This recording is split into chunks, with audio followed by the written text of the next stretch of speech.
pienso lo de la otra. No. Ok. Perdón. ¿Leía revistas en algún momento? Sí, de más chico me gustaba. ¿Qué leía? No me acuerdo.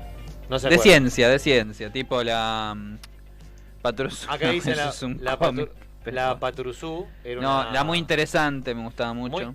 muy interesante. Ah, también, es verdad. Sí. Había una... Mirá, Sobre muy bien, ciencia. muy bien. Bueno, vamos a hablar sobre un archivo histórico de revistas, ¿le parece? Me parece muy bien. Y para eso vamos a darle la bienvenida a Gabriela Zunino, nuestra columnista. ¿Cómo le va? Buenas noches. Buenas noches. ¿Cómo andas? ¿Todo tranquilo? Bien, ¿ustedes? Bien, acá, no sé, empezó a llover un poquito acá. ¿Vos, en tu casa también llueve? También, ¿no? también. Bien. En un momento se largó, eran unos gotones que yo dije está granizando, pero Pero no. eran unas gotas importantes, consistentes, sustentosas de agua, no más. Pero sí, Está ahora bien. no, pero llovió Sí. en estas últimas horas llovió. Te pido que no hagas chistes sobre meteorología como hizo Pero Pablito. ya me los No, acaparé todos. sí, por favor. escuché.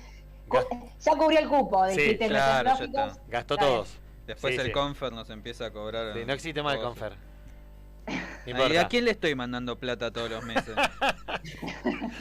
Bueno, ¿todo tranquilo la semana? ¿Bien? Sí, que con la tranquilidad pandémica, viste que las semanas pandémicas uno espera que la próxima sea más tranquila que la anterior. Y no lo Y es. bueno, ocurre lo opuesto. Entonces Bueno. está ocurriendo un poco eso. Durante todo mayo pasó y Exacto. bueno. Pero podés no sé. descansar en que es más tranquila que la semana que viene. Eso está ¡Epa! Exacto, siempre hay que tener la esperanza de que la próxima será mejor. Sí, totalmente. Recordá que mañana y pasado hay que quedarse en la casa encerrados. Volvimos a fase 1 de fin de semana.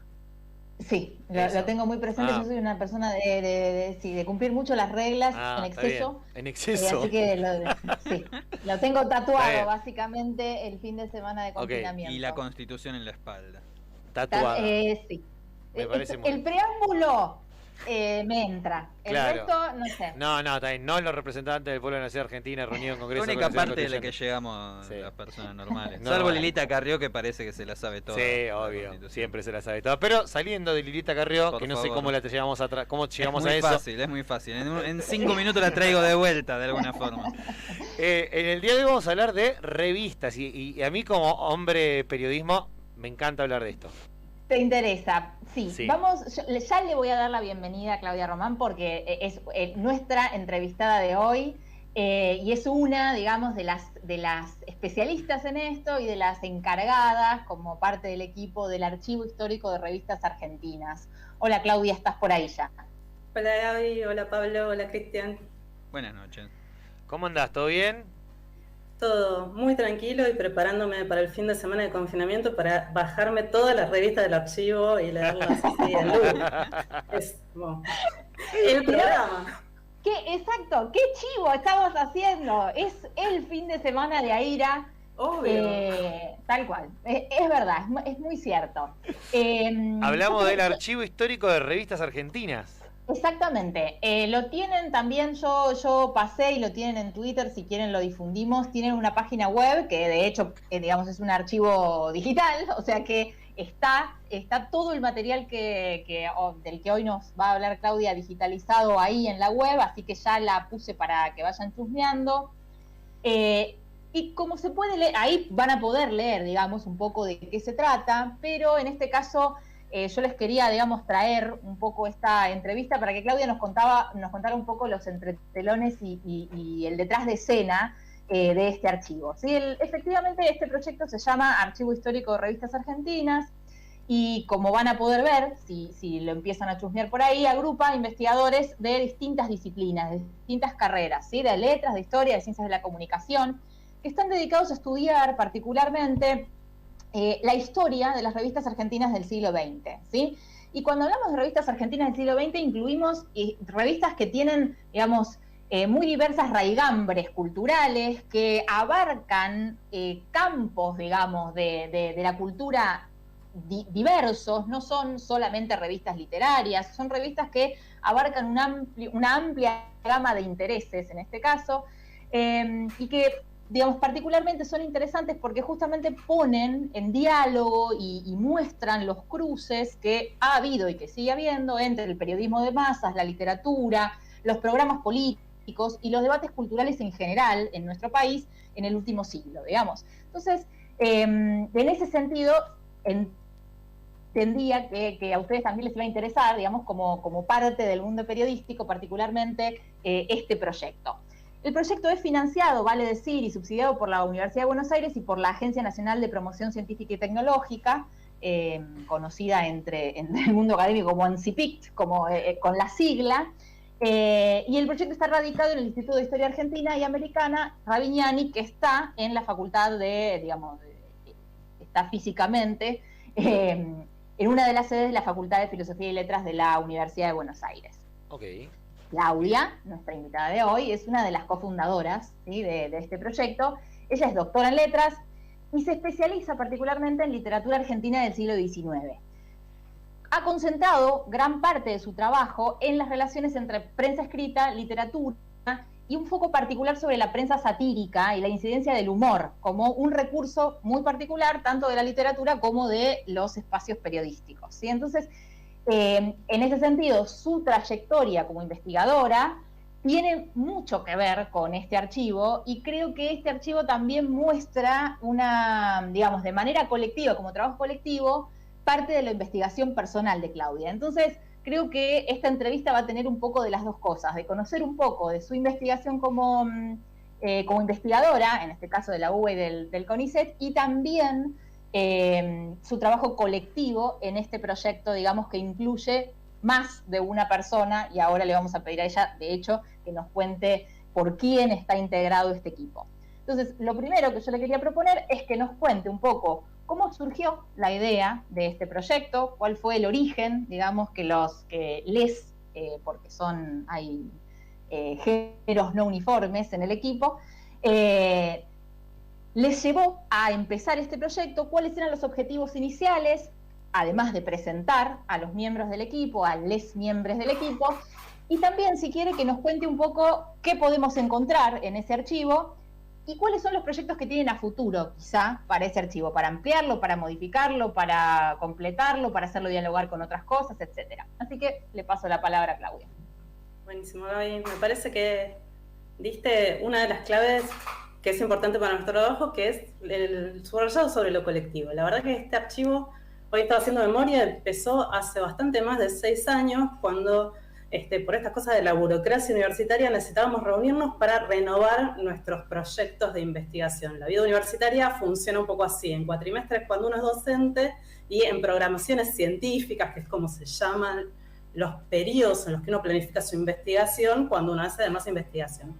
Bueno, veníamos conversando con colegas, amigos, estudiantes de estas áreas que comentaba Gaby, algunos que trabajábamos más sobre arte y visualidad, otros que trabajábamos más sobre literatura, sobre historia, respecto a un problema que es muy pequeño y doméstico y que parece muy tonto a la distancia, pero que para nuestra tarea cotidiana era muy importante, que era la dificultad para conseguir lo que llamamos fuentes, es decir, aquellos objetos en donde nosotros vamos a buscar información para nuestras investigaciones, ¿no? Cuando nosotros, por ejemplo, nos preguntábamos cómo se discutía la vanguardia de Boedo y Florida, por contar algo, un tema que todos hemos escuchado alguna vez, tratábamos de ir a ver en el momento cómo se peleaban en las revistas Borges, Mariani, los grandes escritores.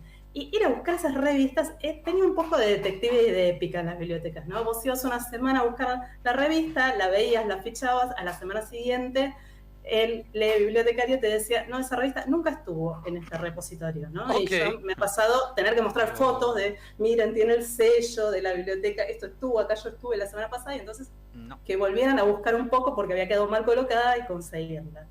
O que vos estuvieras buscando septiembre de 1932 y septiembre de 1932 no estaba agosto y estaba octubre. Es decir, algo que tenía que ver muy con la práctica cotidiana. Teníamos fuentes que faltaban, que eran importantes para el trabajo de nuestra investigación, y además teníamos figuritas para cambiar. Alguien había conseguido en La Plata una revista que alguien en Buenos Aires no conseguía.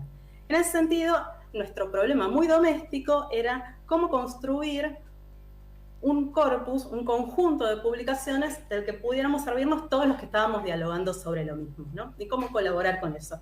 Y ahí fue que se nos ocurrió que podíamos armar una plataforma muy en sede académica para intercambiar los objetos sobre los que investigábamos, que eran sobre todo revistas culturales y literarias. ¿no? Éramos como muy acotado, muy académico, prolijito el proyecto en un principio, y ese fue el primer modelo de plataforma que inventamos. Esa plataforma tenía referentes, claramente este proyecto para nosotros era posible porque había otros proyectos en danza en otros países, también en Argentina, que se proponían rescatar patrimonio, digitalizándolo y por lo tanto multiplicando la posibilidad de aprovecharlo. Puntualmente estaba Trapalanda, que era la plataforma que había elegido la Biblioteca Nacional durante la gestión González, de Horacio González, que luego se desarmó y aparecen los objetos desperdigados un poco en la colección digital de la biblioteca, ahora se recuperó.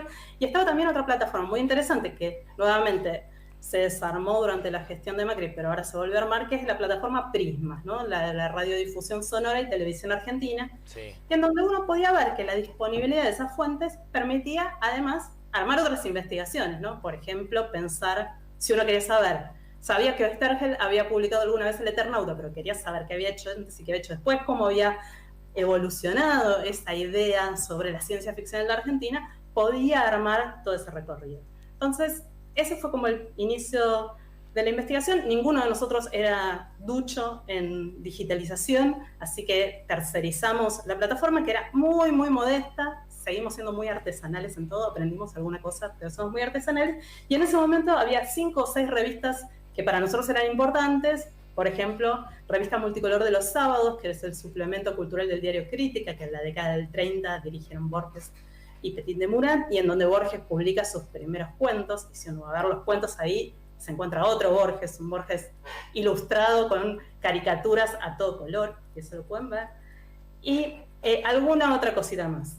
Muy poquito. Ahora, cuando nosotros pensamos en esta plataforma, pensamos también cómo queríamos que esas fuentes circularan. La idea del archivo que está en el nombre, y que nos llevó tardes y tardes de discusión de cómo quedaba bien la sigla, de cómo armábamos ese nombre, tiene que ver en ese sentido no solo con una acumulación, ¿no? Con que vamos poniendo uno atrás del otro todo lo que tenemos, sino que tenemos como una idea, que también es una discusión que está en este momento, ya hace muchos años, en el campo de las humanidades y las ciencias sociales, que es la idea de que un archivo tiene que ver con las condiciones en que uno hace aparecer los objetos que reúne ese archivo, con los modos en que propone, cómo se vinculan y con lo que elige hacer visible. Y esto ocurre porque las instituciones que juntan los archivos, de hecho, eligen, recortan, ponen algunas cosas, otras no, y ocurre también porque los investigadores decidimos hacer visibles, mostrar y jerarquizar algunas cosas. Por eso para nosotros era muy importante que las revistas cada una tuviera una presentación, que la ubicara en el tiempo, que además tuviera de alguna manera un efecto de seducción, de mostrar, mirá qué linda esta figurita que tengo, no te da ganas de leerla, y que además recuperara algunos datos físicos, porque, como decía Gaby, nosotros somos esencialmente un archivo inmaterial, digital, que intenta reponer la materialidad, los objetos que son las revistas. Entonces ponemos las dimensiones que tenían las revistas, tratamos de que las revistas estén completas y se vean las publicidades, que se vean algunas secciones que habitualmente no se ven. Además de esa presentación, para nosotros era muy importante, y en este momento por la cantidad de publicaciones que tenemos no lo logramos, que las revistas tuvieran un índice, porque ese índice permite a quien entra a la página buscar por palabra clave y encontrar cosas extrañas. Les doy un ejemplo. El otro día me enteré que era el Día Mundial de la Abeja. Entonces, bueno, a ver qué podemos encontrar en Aira sobre las abejas, seguro hay algo, y encontré un cuento inédito, o no inédito, sino edito en revista de Bewart de 1981, ¿no? De una escritora argentina súper interesante que se volvió mucho más visible en el siglo XXI, y apareció por ahí y empezó a volar de nuevo la abeja de Bewart, ¿no? Para darles como ejemplos de qué puede hacerse con un archivo. No, y además, Claudia, me imagino que al estar con el índice editable se indexa en Google y es más fácil de encontrar. Exactamente. Has dado en la tecla, sí. Es fundamental para nosotros que se pueda buscar desde afuera. No todas nuestras revistas tienen el sistema de OCR, es decir, el sistema que permite el reconocimiento de caracteres y búsqueda de los ejemplares, pero sí Google hace esa indización incluso por páginas, con lo cual si ustedes ponen Aira avispón, seguramente en vez de abeja, alguna otra cosa va a pasar. Saigón está a full, oeste está a full, oeste Saigón solo acá. Ese cruce Aira obvio. No lo tiene todavía. No, en mi cabeza estuvo cuando lo pensé hace como 10 años el nombre, nada más. No, yo de chiquito venía pensando el nombre. Bueno, acá estamos viendo lo interesante que planteaba recién además Gaby, es una cuestión de que están revistas, como vos decías, la de la revista El Diario Crítica, esta revista de los sábados, y está, no sé, Landru, Patrusú y Lupín. Digo, Exactamente. Y mucho humor. o los cuadernos de Forja y la revista Humor, todo en el mismo lugar. Humor Totalmente. todavía no la tenemos, pero hay algunas Humor. revistas que salieron junto a Humor. Ahí va, Claro, es ahí está. eso. Sí, sí. En realidad hubo un momento de un poco de inflexión y que tiene que ver con qué éramos y qué somos ahora. Ahora tenemos, para decirlo rápidamente, casi 200 revistas. En breve vamos a tener 200 colecciones de revistas, más de 300 estudios críticos, que es la otra pata que nos interesaba como punto de encuentro de la página. Para nosotros la página es un lugar de intercambio en términos de que reúne revistas, reúne una bibliografía especializada para que los investigadores o estudiosos o docentes que les interesa o curiosos puedan ver estudios sobre las revistas, y además es un punto sobre todo de diálogo, un punto de puntapié para que nos comuniquemos. En principio eran investigadores, ahora el diálogo se amplió, ¿no?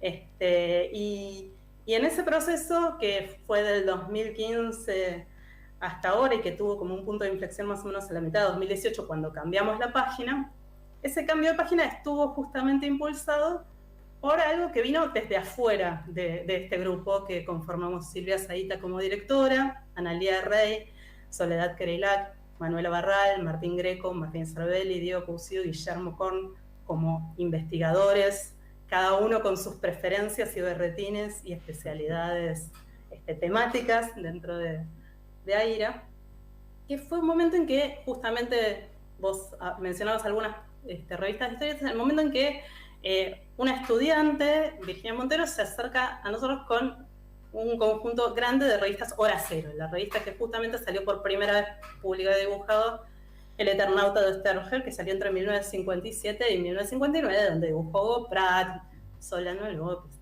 Una tremenda revista, ¿no? Una colección que no era completa, que era uno de nuestros requisitos. Publicamos revistas completas que pudieran estar a libre disposición de los lectores, que pudieran descargarse, por lo tanto completas, encontrarse. Y era una revista que no era una revista literaria, ni una revista intelectual ni cultural, sino que nos metía en el universo poco borde de la literatura, las artes gráficas, pero lo masivo. Lo discutimos bastante, decidimos que sí, y a partir de Hora Cero, el salto en cuanto a la cantidad de revistas que nos empezaron a pedir y que además nos empezaron a ofrecer fue extraordinario, ¿no? Pasó algo socialmente súper interesante y que da cuenta de esto que yo les escuchaba un poco antes de que empezáramos la conversación, decir, bueno, leo revistas, no leo revistas. La verdad es que revista y archivo juntas son palabras que suenan medio raras. El archivo suena como algo valioso y la revista siempre suena algo degradado. Y obviamente nosotros veníamos pensando muy distinto, ¿no? Veníamos pensando que las revistas son un lugar súper valioso para pensar esos debates en la época, para pensar proyectos que unen a grupos, que son proyectos políticos, proyectos culturales, para pensar ensayos fallidos, de los que después salen otras cosas. Claro. Y bueno, también era poner en valor ese patrimonio y poner en valor ese gesto de la Claro. Sí, sí.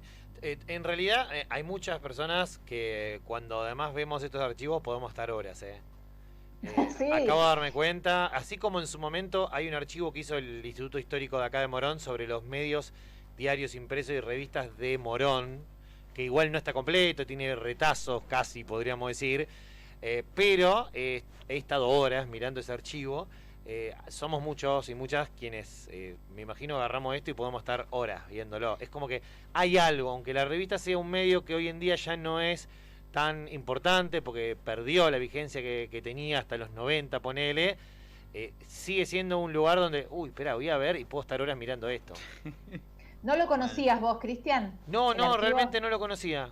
Es muy, muy interesante. Es muy interesante, pero además, creo que Claudia justo me dio el pie para la otra cosa que a mí me parecía interesante traer hoy a la entrevista, que es cómo se nutrió y cómo potenció el proyecto el cruce impresionantemente interesante y potente que tiene este proyecto entre investigación, extensión, divulgación y intereses de fanáticos de algunas publicaciones, Claro. ¿no? Como, porque esos pedidos de, mira, yo era fanático cuando tenía 10 años de tal revista, ¿podés encontrarla y ponerme en el archivo? Me imagino que deben ocurrir, ¿no? Sí, pasan un montón, pero además pasan cosas rarísimas, pasan cosas muy emotivas. Yo, en general, contesto el correo, ¿no? Que es de AIRA. Y entonces hay mucha gente que te ofrece su hemeroteca, ¿no? Te ofrece y te dice, yo tengo de mi tío una colección de revistas que él me regaló y yo te la quiero prestar para que la digitalice y que todo el mundo la vea. O yo tengo 5 revistas que para mí eran muy importantes. Tiene un valor afectivo increíble. El vínculo de las revistas construye comunidad de lectores Una red, en términos ¿no? Claro. masivos muy fuertes. Y a la vez están, como te decía, los berretines nuestros, ¿no? Entonces aparece la revista donde por primera vez Borges y Bioy Casares colaboraron antes de 1940, que es como el año mítico en donde se encuentran, publican la antología de la literatura fantástica. No, hay una revista que se llama Destiempo, muy cortita, en la que publican en 1936, 1937, y hacen chistes, se matan de risa. Y entonces vos decís, yo quiero tener esa revista, porque además quiero que los lectores compartan conmigo esto. Nos pasa mucho esto. Hay coleccionistas, hay docentes, hay profes de primaria que te escriben para preguntarte dónde puede haber salido esta entrevista con la que yo estoy trabajando con mis estudiantes y que a mí me llegó recortada, y entonces hay que hacer un trabajo detectivesco con esto. Hoy hay montones que, ahora con la cosa más masiva, que piden a gritos, por ejemplo, Humor u otras revistas, que tienen sus propias problemáticas para gestionarlas, ¿no? Una de ellas es que nosotros dependemos de los subsidios estatales y podemos mostrar que nuestro archivo funciona y que tiene una productividad y una extensión y transferencia importante, pero que implican un costo grande en horas de trabajo y en dinero para hacer el trabajo correcto de digitalización, de hacer los índices y demás. Junto con eso aparecen también otros proyectos híbridos que no imaginábamos. Qué sé yo, Silvia Zahita, la directora, suele citar el caso de Folklore, que es una revista que tenemos subida a la página que tiene, yo creo que son como 25, 30 años dedicados a música de folclore, los astros del folclore, la industria discográfica, tiene su sección de cocina dedicada al folclore también, y que fue coleccionada por un señor que se llama Ricardo Collado, que nos llamó y nos dijo, yo la coleccioné, la digitalicé y se las quiero dar para que ustedes las tengan también en la página, y en donde ahora hay también una investigadora que está haciendo su tesis sobre esa revista, y entonces va a colaborar haciendo el índice, y se arman cruces que no son cruces habituales, pero que son muy sinérgicos, que ponen una cosa. Ahí metieron, ¿viste? Cuando queremos nosotros metemos algún tema tipo amarillismo, sí, claro, para publicar, para vender la revista Folklore en el archivo, pusieron a Mercedes Sosa en la tapa, ¿viste? Y nunca hablan de Mercedes Sosa. No, sí, una de todas tuvo a Mercedes Sosa seguramente, y dijeron, metemos, ahí también. Te iba a preguntar, cuando hacen este archivo, hablaste que piensan en una portada, como que tratan de que esa portada refiera a toda la colección. Mira, en primer lugar, Mercedes Sosa se ve que fotografía muy bien porque tiene un montón de tapas en Folklore. De hecho, se ve que era un ícono. Hace poco nos escribió alguien para preguntarnos si tenemos el archivo fotográfico de Folklore, porque, nada, estos personajes que hablaba también con Gaby, hay un fanático de los cantores del Alba, por ejemplo, que junta fotos de los cantores del Alba. Y entonces, cada tanto nos pide, si tenemos más material, ¿no? Porque creamos algunos monstruos también. ¿Qué hemos hecho? Hay uno de nosotros que es el que familiarmente me va a disculpar si me escucha, que le decimos el mago, que es Martín Greco, ¿no? Martín Greco es el que nos instruye en toda la cuestión digital y visual, y él es el que se encarga cada tanto, incluso de sorprendernos con las portaditas que elige para publicitar cada revista, que van cambiando periódicamente. La página, si ustedes entran dentro de 2 meses, probablemente esté muy cambiada. Claro. No solo porque hay novedades, sino porque él va renovando las tapas para que haya un panorama fresco. Claro. Está bueno eso, porque imagino que quien entra puede llamarle la atención a algo y después cuando... Es muy interesante. Acá, por ejemplo, hay una tapa de Folklore que es con Marina de Walsh y Leda Valladares. Claro, esa estuvo también. Ahí va, por ahí. La ves y decís, epa, estas caras las conozco. Entonces capaz que incluso hasta el que no le gusta el folclore, capaz que esté dando vuelta y puede ingresar. Y te quería hacer una pregunta sobre esto, hablaste de investigadores, coleccionistas, académicos, quizás profesionales de alguna temática. ¿Qué respuesta tuvieron en gente que capaz que no es fanático, que llegó por alguna red social, por algún medio de comunicación, un lector que de golpe conoció una persona? ¿Qué respuesta tienen? Porque capaz que los que estamos metidos de alguna u otra forma en el análisis de las revistas, sea por fanatismo o por profesión, tenemos algún tipo de cercanía con esto, pero que hay gente de cualquier lado, imagino. Sí, mira, nosotros en este momento tenemos 2.200.000 visitas en la página. Tenemos Instagram, tenemos Twitter, tenemos Facebook, donde vamos publicitando las novedades que vamos subiendo, que últimamente en tiempos de pandemia fueron como mensuales, por momentos nos llegaba mucho material. Y la verdad es que el contacto con lectores y fans de alguna publicación por sí mismos es genial y es muy rico. Al punto de que, no sé, por ejemplo, con Hora Cero, para retomar el ejemplo, faltaban algunos ejemplares y un lector me escribió un correo y me dijo, yo tengo los ejemplares, y nos conocimos, y cuando nos conocimos, Juan Carlos Melillo, te mando un saludo, me contó que él iba con su papá a vender revistas a Parque Rivadavia, me mostró el árbol en el que vendían con su papá hace 60 o 70 años las revistas, no, 60, Juan Carlos, perdón.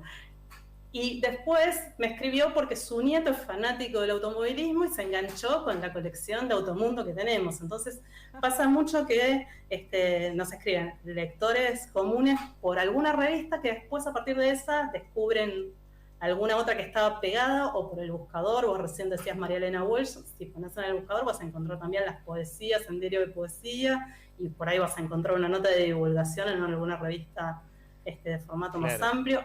Así como si pones William Blake, vas a encontrar revistas de poesía hiperespecializadas y vas a encontrarte con 2001, Periodismo de Anticipación, que es una revista de los 70 que empieza siendo sobre ovnis y termina siendo sobre la izquierda revolucionaria en un viraje que uno no entiende cómo es, pero explica una época también, ¿no? Claro, obvio. Entonces es súper rico el feedback que tenemos de los lectores y lo que podemos aprender de los cruces también, ¿no? Más allá de la generosidad. Yo te quería Lo que preguntar... muestra el archivo muestra un poco, ¿no? Esa riqueza de lectores también que tienen. Como el archivo terminó siendo un poco conformándose espejadamente a esa diversidad de lectores que tienen. Sí, yo creo que en realidad nuestra principal preocupación en términos de investigadores ahora es justamente cómo intervenir respecto a qué decisiones tomar, respecto de cuáles son las publicaciones que es interesante que aparezcan más, que esos lectores a los que no llegan, lleguen a ellas y por lo menos curioseen y vean si les interesen, que las tengan a mano, ¿no? Y cómo armar esos cruces. Y en ese sentido nosotros hay una zona que siempre nos preocupó, pero que es un poco una vacancia del archivo por dificultades que en este momento tienen que ver también con el desplazamiento físico, que es poner revistas que no solo salgan editadas en Buenos Aires, ¿no? Tenemos muchas revistas de Rosario porque hay un grupo de investigadores de Rosario súper activo y generoso que trabaja casi con nosotros y hay como una docena de revistas de Rosario. Un sociólogo de Río Gallegos nos envió una revista de sociología que se llama Contraviento, que se publica allá. Tenemos una revista de la vanguardia de los 20 de Santiago del Estero. Tenemos revistas marplatenses, pero nos gustaría de verdad que el kiosco que tenemos, este kiosco de libre acceso, sea un kiosco federal y tener más revistas de las que circulan en el interior, porque justamente lo digital nos permitiría distribuir de otro modo fenómenos que fueron muy pequeños por la propia precariedad de los medios con los que se hacían, pero que son súper interesantes muchas veces, ¿no? Acá Pablo te hace la última pregunta. Sí, quería saber si supongo que muchas editoriales ya no existen de estas revistas, pero si tienen diálogo también con alguna que quizás existe o quienes han... no sé, los editores de estas revistas, si hubo algún tipo de diálogo, si conocen el proyecto. Mirá, si alguien se ha enojado, capaz. Muchos editores nos ofrecieron ellos las revistas. La última revista que subimos, que es Gargantúa, que es una revista de formato gigante, una revista literaria que se publicó entre 2000 y 2001, nos la acercó el director, que es quien hace la presentación, Guillermo Piro. Daniel Saimoilovich nos acercó y tuvo un compromiso enorme en la corrección del índice de Diario de Poesía, que es otro de nuestros orgullos por lo que implicó como publicación y como difusión de la poesía. Y en general el diálogo fue siempre muy bueno. Hay algunos problemas en términos de que muchas veces no se sabe quiénes son los responsables de las revistas. Pasa menos en las revistas masivas, pero en las revistas muy artesanales, qué sé yo, les contaba de Entretiempo, y Entretiempo el editor responsable que figura es Pisavini, que era el portero de la casa, no me acuerdo si de Biodio de Borges, y en realidad era un nombre, digamos, era como poner un alias, un chiste. Entonces, hay algunos digamos, dificultades técnicas en muchos casos, en otros casos tiene que ver con que efectivamente las editoriales desaparecieron o no se sabe quién es el editor responsable, pero en general la recepción que tuvimos fue súper buena y somos cuidadosos porque la verdad es que la idea en absoluto es molestar a nadie ni interferir con ningún derecho justo, y por eso además nuestras revistas son siempre colecciones cerradas de revistas que ya no se publican o de épocas de revistas que ya no se publican, como es el caso de Crisis, ¿no? Del que tenemos las épocas 1, 2 y 3 que no tienen continuidad empresarial. Claro. Eso es otro proyecto que toma el nombre, seguramente compró la marca, pero bueno, no es la misma. La que está hoy en día, es la misma revista por montones de motivos, claro, digamos. como el diario Tiempo Argentino no es el mismo que el de los 80. O sea, aunque se llame exactamente igual, pero bueno.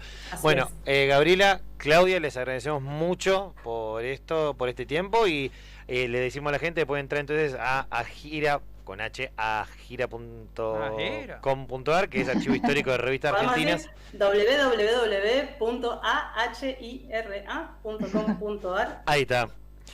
Mil gracias. Muchas gracias a ambas por esto y vamos a sumergirnos. No le puedo dar los gráficos que tengo porque son poquitos, no son toda la colección de gráficos. No, tengo. No. Bueno, esperamos. Dale, después voy a buscar el resto y... Dale. Ponete a apuntar, ponete a apuntar el gráfico y claro, lo mandás. que debe ser del 19 la primera y llegó hasta el año pasado, hasta hace 2 años. Bueno, no tengo la colección completa. Bueno, muchísimas gracias a ambas. Bueno, diviértanse el fin de semana de confinamiento en Aira, les va a venir bien. Nos vemos. Vayan y compartan. Chao. 33 minutos pasan de las 10 de la noche. Vamos a escuchar un poco de música.